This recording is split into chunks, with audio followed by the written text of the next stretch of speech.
राधे राधे सब बच्चों को। कैसे सब लोग। आज की क्लास में हम लोग डिस्कस करने जा रहे हैं। तो स्टार्ट कर रहे हैं हाइड्रोकार्बन्स। अब देखो हाइड्रोकार्बन्स में क्या है कि सबसे पहले एल्केज डिस्कस करेंगे। हाइड्रोकार्बन का मतलब है कि आपका 40% ऑर्गेनिक ऐसे ही खत्म हो गया। अगर एल्केन एल्कीन एल्काइन आपने कर लिया तो बहुत ही इंपॉर्टेंट पार्ट है ऑर्गेनिक केमिस्ट्री का, क्योंकि यहाँ पर जो इनकी प्रिपरेशन है वो कुछ दूसरे चैप्टर्स की रिएक्शन है, और जो इनकी रिएक्शन है वो कुछ दूसरे चैप्टर्स में दूसरे कंपाउंड्स की वो क्या है मेथड ऑफ प्रिपरेशन है। तो हाइड्रोकार्बन्स की बात कर रहे हैं तो पहले है हमारे पास में एल्केन्स। और एल्केन्स में देखें कि इनका जो मॉलिक्यूलर फॉर्मूला है, जो मॉलिक्यूलर फॉर्मूला है वो क्या है CnH2n प्लस। ये सैचुरेटेड, यानी कि डिग्री ऑफ अनसैचुरेशन यहाँ पर क्या है 0 है। और नाम तो हमें पता चल ही रहा है कि इनका root word plus suffix, suffix A N E हो गया, और रूट वर्ड क्या है L, L plus A N E क्या हो जाएगा एल्केन। तो अगर होमोलोगस सीरीज की बात करते हैं हम, कि मान लो कि ये हमारे पास में होमोलोगस सीरीज,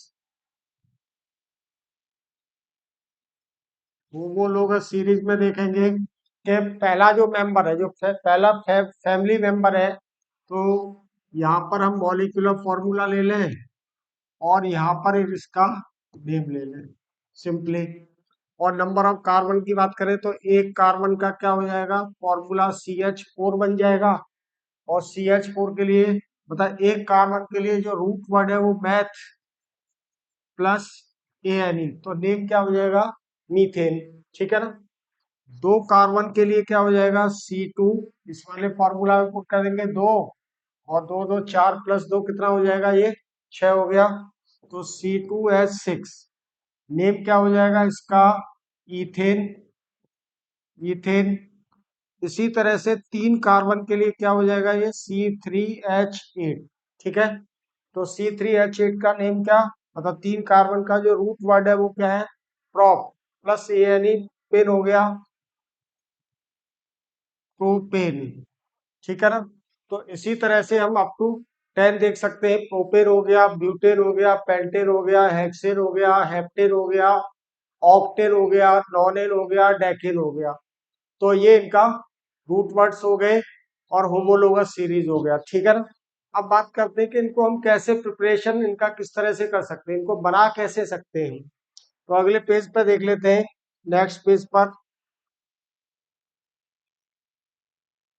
तो यहाँ पर देखें methods of preparation, methods of preparation.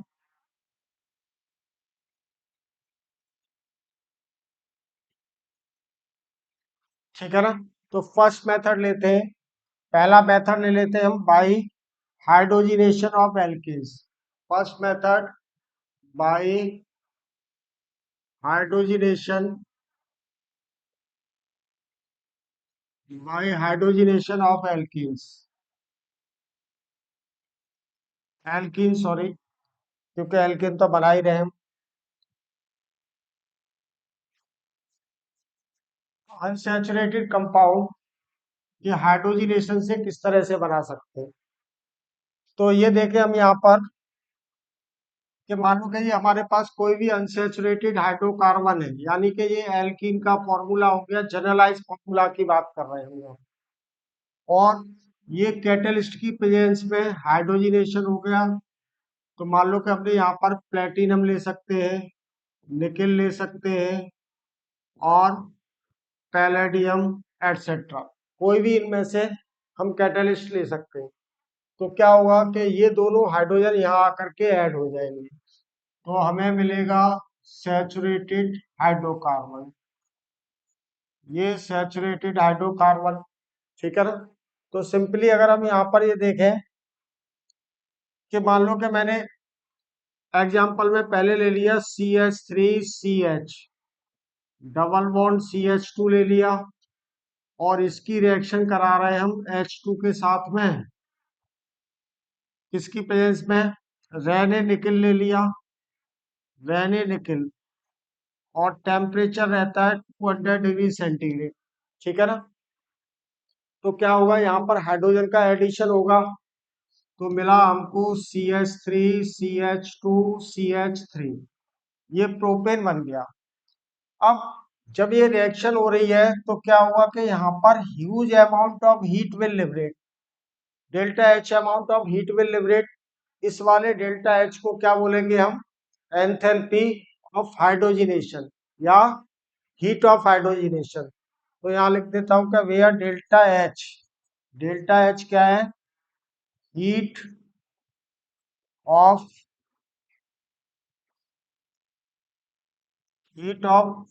Hydrogenation. अब हाइड्रोजिनेशन में जो हीट लिबरेट हो रही है उसकी जो वैल्यू वो जो डिपेंड करेगी, वो किस पे डिपेंड करेगी, स्टेबिलिटी ऑफ एल्कीन पर, ठीक है ना।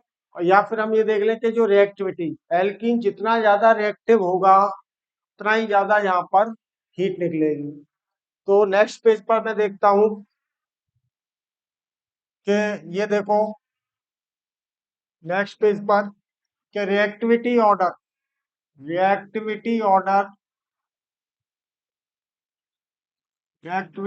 Of alkenes. तो रिएक्टिविटी जो होती है टुवार्ड्स हाइड्रोजिनेशन की बात कर रहे हैं, तो रिएक्टिविटी ऑफ एल्कीन्स का जो ऑर्डर आएगा हमारे पास में, ये देखो कि reactivity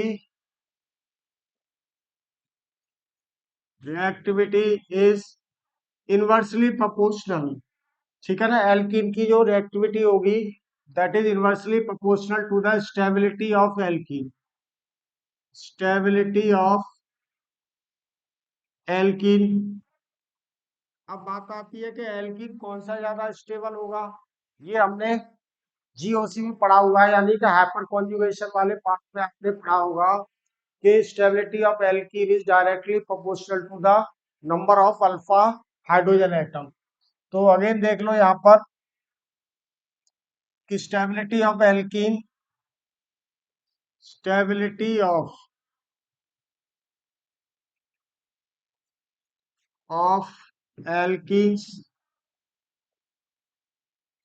is directly proportional to number of alpha H atoms, ठीक है ना।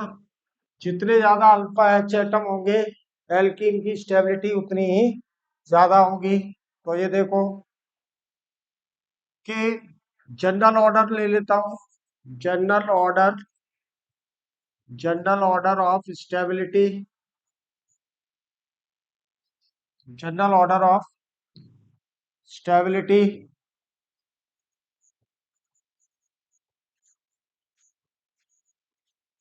ऑफ एल्कीन्स, ठीक है। तो क्या हो जाएगा, देखो सबसे कम जो स्टेबल होगा वो CH2 डबल बॉन्ड CH2, यानी एल्कीन्स में जो लीस्ट स्टेबल है, the least stable alkene is what, ethylene और ethene. Why it is least stable, because alpha H atoms are zero. तो यहाँ पर अल्फा एच एटम की वैल्यू भी मैं लिखता जाता हूँ या बाद में लिख दूंगा। इसके बाद देखेंगे हम propene CH double bond CH2। इसके बाद देखेंगे हम क्या है, ब्यूटीन CH3। इसके बाद क्या आ जाएगा, 2 मिथाइल 2 ब्यूटीन 2 ब्यूटीन। अब देखो कि यहाँ पे अल्फा एच एटम कैसे पहचानेंगे हम, कि अल्फा एच एटम यहाँ पर क्या है, जीरो, यानी कि कार्बन के पास वाले कार्बन को क्या बोले हम, अल्फा कार्बन। ध्यान रखो हमेशा के allylic carbon is called, alkenes में allylic carbon is called alpha carbon atom. और क्योंकि यहाँ पे एलाइलिक कार्बन एटम है नहीं तो अल्फा एच एटम की वैल्यू क्या हो गई, जीरो। अब देखो इस वाले केस में ये वाला जो कार्बन है, ये वाला जो कार्बन है क्या, एलाइलिक, यानी कि डबल बॉन्ड कार्बन वाले, डबल बॉन्ड कार्बन के जस्ट पास वाले कार्बन को क्या कह रहे हैं हम, अल्फा कार्बन एटम। और इस पर जो हाइड्रोजन की वैल्यू होगी that is called total number of alpha H atom. तो यहाँ पर अल्फा एच एटम की वैल्यू क्या हो गई, 3 हो गई। यहाँ पर अल्फा एच एटम्स की वैल्यू क्या हो गई, अल्फा एच एटम्स की वैल्यू कितनी हो गई, यहाँ पर 3 यहाँ हो गए, क्योंकि एक ये हो गया और एक ये हो गया, दोनों एलाइलिक कार्बन, दोनों एलाइलिक कार्बन पर जो अल्फा एच एटम है वो कितना है, 3 यहाँ पर 3 यहाँ पर, तो कितना हो गया 6। यानी कि एल्कीन जितना ज्यादा स्टेबल होगा उतना ही लीस्ट रिएक्टिव होगा टुवार्ड्स हाइड्रोजनेशन की बात कर रहा हूं। ठीक है, इसके बाद देखो कि फर्दर देखते हैं हम कि इसके बाद जो एल्कीन जो होगा ज्यादा स्टेबल वो क्या हो जाएगा, CH3। और ये CH3 हो गया, डबल बॉन्ड CH3। अब देखो यहाँ पे अल्फा एच एटम कितने, 3 यहाँ पर हो गए, 3 यहाँ और 3 यहाँ, तो 3 3 6 और 3 9 हो गया। इससे जो ज्यादा स्टेबल होगा वो कौन हो जाएगा, CH3 डबल बॉन्ड CH3 तो देखें कि अल्फा एच एटम्स की वैल्यू यहाँ पर कितनी है, कि अल्फा एच एटम यहाँ हो गए 3 3 6 और 3 9, अल्फा एच एटम यहाँ पर कितना हो गया, 3 3 6 और 3 9 और 3 12, यानी कि 12 alpha H atoms are here, 12। तो alkene, which alkene will be most stable, which is having maximum number of alpha H atom, ये स्टेबिलिटी हो गया। अब ध्यान रखो कि यहाँ पे एल्कीन की स्टेबिलिटी की जो बात कर रहे हैं हम, यानी कि जो reactivity of alkene is inversely proportional to क्या, स्टेबिलिटी ऑफ एल्कीन। ये किसके लिए ऑर्डर है हमारे पास में, for hydrogenation, only for hydrogenation. वही इलेक्ट्रोफिलिक एडिशन रिएक्शंस की बात करें तो वहां पे जो ऑर्डर आ जाता है रिएक्टिविटी का, reactivity is directly proportional to the stability, वो हम आगे फिर एल्कीन की रिएक्शंस में डिस्कस करेंगे। तो ये अपने पास क्या आ गया, स्टेबिलिटी ऑफ एल्कीन। ठीक है ना, अब इसके बाद देखते हैं हम क्या, स्टेबिलिटी के बाद में, यानी कि reactivity order, reactivity reactivity order of alkenes. ठीक है, तो ये जो रिएक्टिविटी ऑर्डर आएगा वो जस्ट रिवर्स है, इनवर्सली प्रोपोर्शनल है किसके, स्टेबिलिटी ऑफ एल्कीन के। तो सबसे ज्यादा रिएक्टिव होगा इथाइलिन, इससे ज्यादा, इससे कम स्टेबल होगा प्रोपीन डबल बॉन्ड, इससे कम स्टेबल होगा ब्यूटीन, नॉर्मल ब्यूटीन CH2CH3। ठीक है, और इससे कम रिएक्टिव होगा, इससे कम रिएक्टिव कौन होगा, CH3CH सिस टू ब्यूटीन। ठीक है, ये आपने आइसोमेरिज में पढ़ाई है, तो ये क्या है, सिस टू ब्यूटीन। उसके बाद कौन ज्यादा स्टेबल हो जाए, उस जाएगा ये ट्रांस टू ब्यूटेन।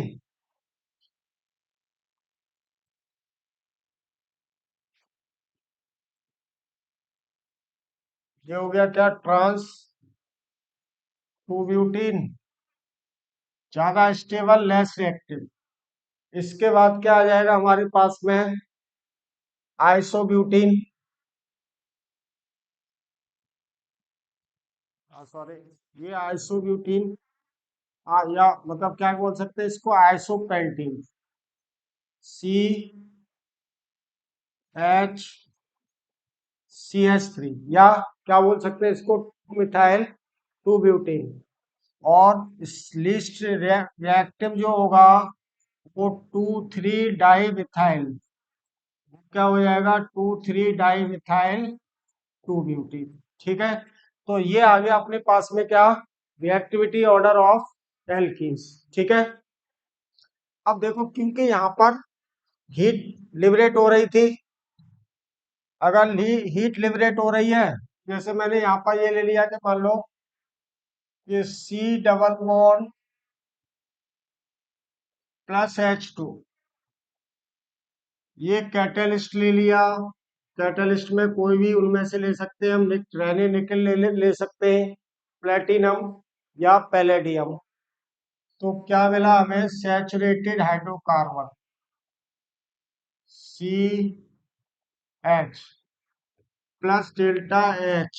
ठीक है, तो डेल्टा H क्या है यहाँ पर?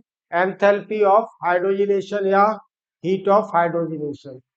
तो हीट ऑफ हाइड्रोजनेशन, या मैं इसको यहाँ पे लिख दूं कि ये हाइड्रोजनेशन में जो हीट निकल रही है, ठीक है ना, तो इसकी जो वैल्यू होगी, एंथैल्पी ऑफ हाइड्रोजनेशन की जो वैल्यू होगी, यानी कि delta H2, heat of hydrogenation पहले ही लिख दिया है, ठीक है ना। तो this will be directly proportional to reactivity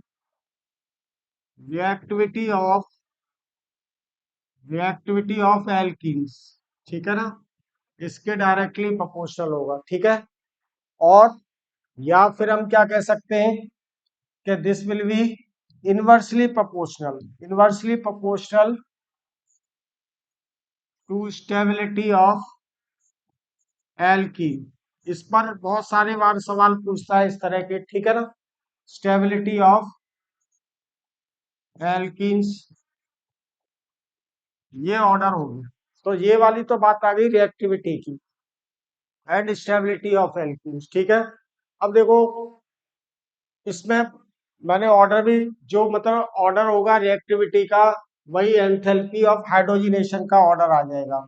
या इसको भी एक बार लिख देता हूं कि order of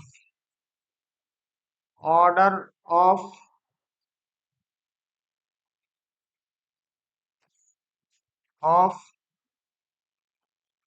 enthalpy of hydrogenation, ठीक है। तो इसका जनरल ऑर्डर क्या होगा? C2H4 will be having highest value, इसकी वैल्यू क्या होगी? हाईएस्ट होगी। इसके बाद क्या आएगा? C3H6, C4H8, C5H10 and C6H12 etcetera, ठीक है, एंड सो ऑन। इस तरह से इसका ये ऑर्डर होगा। अब आप देखो कि यहाँ पर जो सवाल पूछता है, किस तरह के सवाल पूछ सकता है, तो अब एक एग्जाम्पल ले लेता हूं। यहाँ क्या हो जाएगा हमारे पास में, ये एग्जाम्पल देख लो कि क्वेश्चन के रूप में ले लिया, arrange the following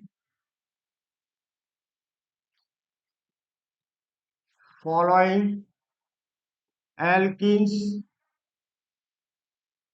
in order of their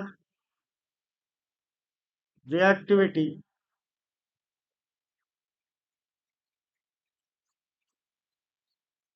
towards hydrogenation, ठीक है। हर साल यहाँ से सवाल आता है अलग अलग तरह से, आप देख लेंगे इस साल के भी किसी न किसी पेपर में आपको जरूर मिलेगा। मैंने सारे पेपर भी देखे नहीं, कुछ पेपर देखे, ठीक है ना। आगे देखो कि ये जो कंपाउंड हमको दिए हुए हैं यहाँ पर, कि वो फर्स्ट कंपाउंड दे दिया उसने, क्या? ये फर्स्ट साइक्लोहेक्सिन दे दी, ठीक है। और इसमें ये यहाँ पर दो मिथाइल लगे हुए हैं। इसके बाद जो सेकंड कंपाउंड दिया हुआ है, वो इस तरह से दे दिया कि ये यहाँ पर, ये सारे आइसोमेरिक ले रहे हैं, ठीक है ना, दो मिथाइल ये लगे हुए। थर्ड वाला दे दिया इस तरह से कि ये यहाँ पर लगा हुआ है, ये यहाँ, ठीक है, ये CH2 लगा हुआ है। फोर्थ वाला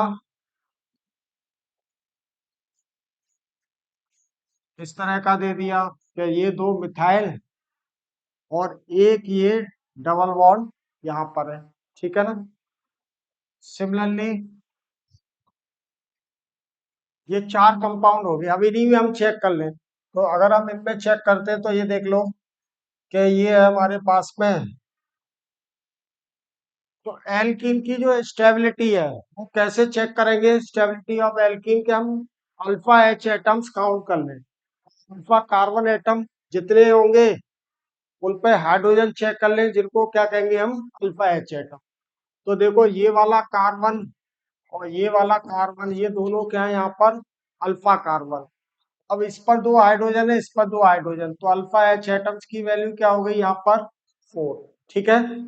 सिमिलरली अगर इसकी बात करें तो देखो ये क्या है? CH3। ये भी CH3 है, तो ये भी अल्फा कार्बन, ये भी अल्फा कार्बन, और ये पहले मैंने बताया ये दोनों अल्फा कार्बन एटम। तो यहाँ पर अल्फा एच एटम्स की वैल्यू कितनी है? 3 + 3 6 हो गया, +2 एंड +2, तो टोटल कितना आ गया यहाँ पर? 10 आ गया। इसकी वैल्यू कितनी हो गई? ये 10।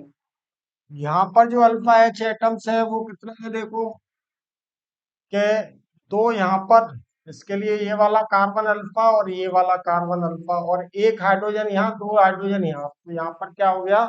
3। ठीक है ना?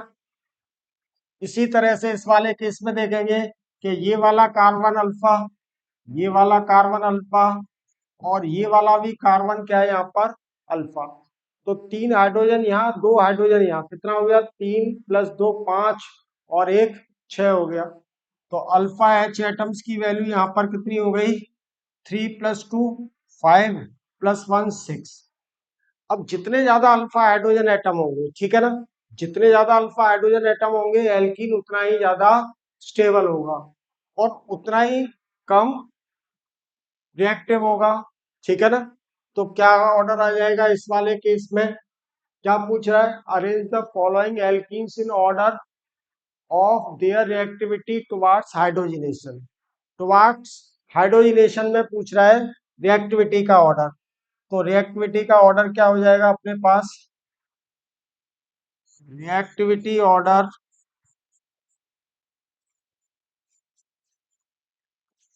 ठीक है, जितने कम अल्फा एच एटम उतना ही ज्यादा रिएक्टिव। तो सबसे कम इसमें यानी थर्ड वाले में, तो ये थर्ड आ गया। इससे ज्यादा रिएक्टिव यानी कि जिसमें 4 कार्बन है, तो ये कौन सा केस हो गया? फर्स्ट वाला। उसके बाद 6 कार्बन मतलब 6 हाइड्रोजन वाला, 6 अल्फा हाइड्रोजन एटम कौन से वाले में? फोर्थ वाले में। तो ये कौन सा हो गया? Fourth one after this second. ठीक है। तो इस तरह का सवाल पूछेगा, चाहे तो वो रिएक्टिविटी ऑफ एल्कीन एक तरह का सवाल हो गया इसी में। ठीक है ना? तो ये रिएक्टिविटी का ऑर्डर आ गया। दूसरा क्या सवाल पूछ लेगा वो आपसे? सेम चीज पर कि स्टेबिलिटी। अगर स्टेबिलिटी का पूछेगा तो इसका जो रिवर्स होगा वो स्टेबिलिटी का ऑर्डर आ जाएगा। तीसरा सेम कंसेप्ट पे क्या पूछ सकता है? Order of enthalpy of hydrogenation, order of heat of hydrogenation, इस तरह का सवाल पूछेगा। ठीक है ना? तो हम यहाँ पर इस तरह के सवाल देख लेंगे। बहुत सारे क्वेश्चंस बहुत सारे बुक्स में दिए हुए हैं, तो वो आप एक बार चेक कर सकते हो। और जो प्रीवियस ईयर, देखो PYQ आपको करना बहुत ज्यादा जरूरी है। अगर आपने पिछले 2 साल या 3 साल के, मतलब बहुत सारे पेपर हो गए ना, पिछले 3-4 साल के आपने PYQ कर लिए, इसका मतलब सारे के सारे कंसेप्ट क्लियर है। ठीक है। तो मैं तो यही आपको सजेशन करूंगा कि आप हमेशा PYQ तीनों सब्जेक्ट के, अगर IIT में अच्छी रैंक चाहिए तो तीनों सब्जेक्ट के पिछले 5 साल के PYQ कर लो। अब ये क्योंकि 11th वाले जो बच्चे हैं, अभी आपका जो 11th टू 12th मूविंग है या 10 to 11th मूविंग है, उनके लिए ये वाला जो पार्ट है बहुत ही इंपॉर्टेंट है। ठीक है ना? क्योंकि ये बेसिक वाला पार्ट है। अभी ऑर्गेनिक एक तरह से कह सकते हैं कि हम जो फंक्शन ग्रुप वाला पार्ट है वो स्टार्ट ही हो रहा है। ठीक है। तो इस तरह से आप सॉल्व कर सकते हैं क्वेश्चंस। इसको अलग अलग तरह से दे सकता है, बहुत सारे तरह से दे सकता है।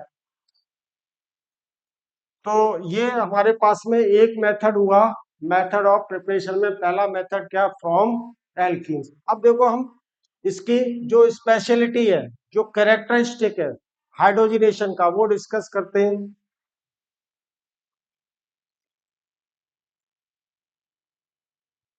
देख लो कैरेक्टरिस्टिक में क्या है, इट इज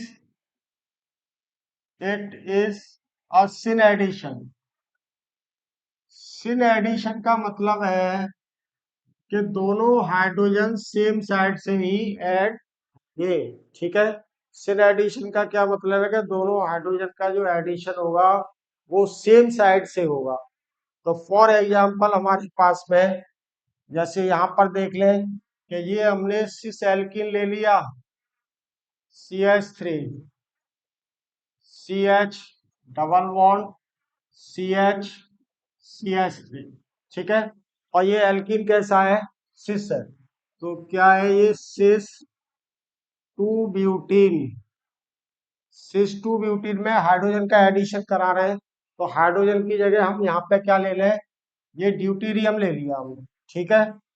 यहाँ पर ये ड्यूटीरियम ले लिया, प्लस D2 लिख दिया, और ये कैटलिस्ट में मैंने निकल 200 डिग्री सेंटीग्रेड टेम्परेचर, ठीक है। तो दोनों हाइड्रोजन का जो एडिशन होगा वो सेम साइड से होगा। सेम साइड से जब एडिशन होगा तो प्रोडक्ट क्या मिलेगा हमें, तो ये देख लो कि CH3, CH single bond, CH3H, ठीक है। अब ये जो दोनों हाइड्रोजन आए थे वो सेम साइड से आए हुए, यानी दोनों ड्यूटेरियम। तो एक डी को यहाँ लिखें, एक डी को यहाँ लिखें, और ये ड्यूटेरियम आने के बाद में दोनों कार्बन एटम कैसा हो गया, ये वाला कार्बन एटम, ये वाला कार्बन एटम क्या हो गया, कायरल सेंटर बन गया, यानी कि ये एसिमेट्रिकल कार्बन एटम है। और इसका अगर फिशर प्रोजेक्शन बनाएंगे तो किस तरह से बना सकते हैं कि सारे सब कुछ सेम साइड पर है, सॉरी। तो ये फिशर प्रोजेक्शन देख लो कि ये वाला मिथाइल हो गया, ये वाला मिथाइल, ये हाइड्रोजन, ये हाइड्रोजन, ये ड्यूटेरियम, ये ड्यूटेरियम, और ये सिमेट्रिकल मॉलिक्यूल जनरेट हुआ।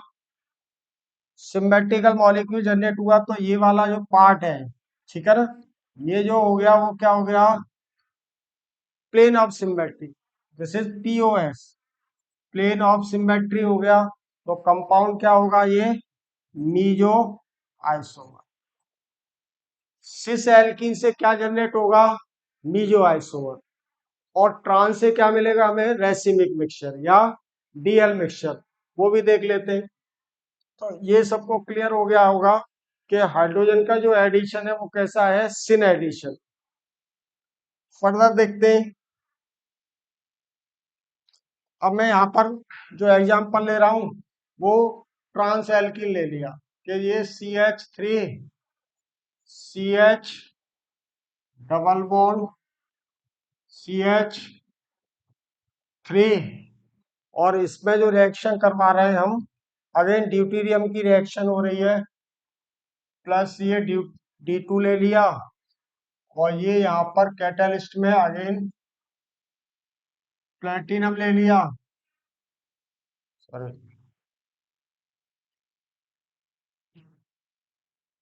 ये TT ले लिया, ठीक है ना।